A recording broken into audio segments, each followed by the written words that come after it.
Laudetur Jesus Christus, Semper Laudetur.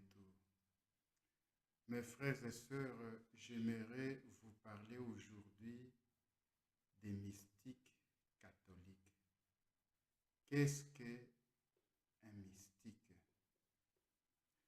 Dans le christianisme, ce terme désigne une personne qui vit intimement unie à notre Seigneur Jésus-Christ. Saint Paul peut être considéré comme le premier mystique, lui qui a été saisi par le Christ sur la route de Damas et qui n'a cessé ensuite de parler de lui. Dans des cas assez rares, cette union se manifeste par des phénomènes extraordinaires qui sont les visions, les connaissances des cœurs, les prophéties, les extases, les lévitations, les bilocations et les stigmates. Mais l'authenticité et la profondeur de l'union à Dieu ne se mesurent pas à la aune de l'exceptionnel. Des très grands mystiques tels que Vincent de Paul, Thérèse de Lisieux n'ont jamais vécu de tels phénomènes. Ce qui caractérise la mystique chrétienne, à la différence d'autres traditions spirituelles, c'est qu'elle est une mystique du désir, impliquant la chair, car le Christ s'est incarné.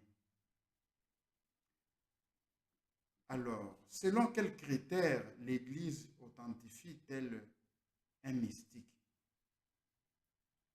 Selon l'hymne à la charité, 1 Corinthiens chapitre 13, l'amour seul permet d'atteindre la perfection. D'ailleurs, l'Église se montre donc toujours prudente à l'égard des fidèles qui vivent des expériences mystiques extraordinaires et prend le temps de vérifier s'il s'agit bien d'une vie mystique apostolique.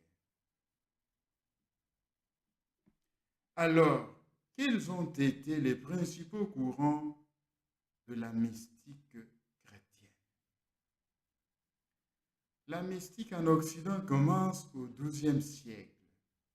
Certes, les premiers siècles ont vu des grands spirituels comme Antoine d'Égypte, IVe siècle, Denis l'Aréopagite et Augustin, 5e siècle, Benoît de Nursie, 6e siècle, ou les fondateurs des grandes abbayes tels Odon de Cluny, 10e siècle, Anselme de Canterbury, 11e siècle, Pierre le Vénérable et Bernard de Clairvaux, 12e siècle.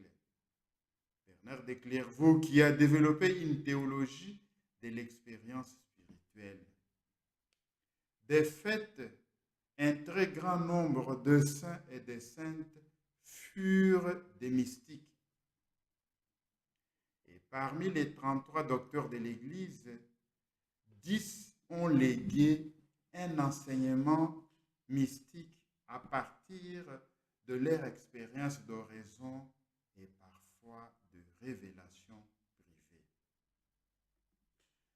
Mais c'est vraiment avec les mystiques féminines médiévales, notamment Angèle de Foligno, Mechtilde de Magdebourg, Gertrude d'Elphata, 13e siècle, Brigitte de Suède, Catherine de Sienne, 14e siècle, sans oublier la visionnaire Hildegarde de Bingen, 12e siècle, que le mysticisme va connaître un formidable essor. C'est aussi au XIIIe siècle que l'on commence à distinguer entre mystique de l'essence et mystique nuptiale.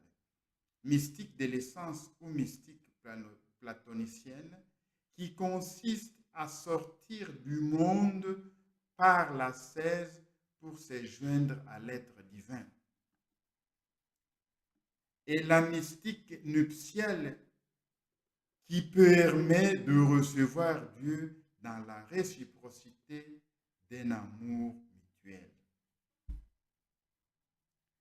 Ainsi, les mystiques réno-flamands recherchent une union à Dieu interprétée comme une coïncidence de la créature avec son Créateur. D'où le risque de réduire la foi à une vision métaphysique de l'unité, ce qui amènera le magistère à condamner Maître Hector en 1329, tandis que les trois grands mystiques espagnols des 15e et 16e siècles, Thérèse d'Avila, Jean de la Croix, Ignace de la Croix, expriment leur union à Dieu dans le double registre d'une intelligence croyante et d'une union affective avec l'absolu dans le quotidien de la vie. Au XVIIe et au XVIIIe siècle, l'Église se montre de plus en plus prudente face aux révélations privées qui se multiplient. L'évêque d'Annecy, François de Sales, introduit des critères de vérification psychologique dans son introduction à la vie dévote et dans son traité de l'amour de Dieu. Le 19e siècle connaît surtout des visionnaires de la Vierge. Catherine Labouré à Paris, Bernadette Soubirous à Lourdes et Jacinta et Francisco à Fatima. Sans oublier Anne-Catherine Emmerich à Dülmen en Allemagne qui voyait la passion du Seigneur. Enfin, au XXe siècle, plusieurs mystiques ont été salués de leur vivant. Yvonne Aimée de Malestroit a vécu tous les phénomènes répertoriés. Le capucin italien Padre Pio, qui porta les stigmates de la passion pendant 50 ans et a été même canonisé. Maurice Zundel fut qualifié le génie mystique par Paul VI. Marthe Robin vivait la passion unie au Christ chaque fin de semaine. La vie mystique est-elle réservée à une élite?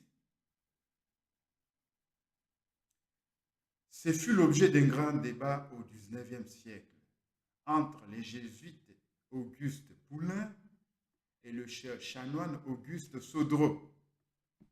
Le second, à l'inverse du premier, considérait que tout chrétien est susceptible d'être mystique, dès lors qu'il se donne à Dieu et le reçoit à la mesure de ses capacités, qui n'en feront que croître.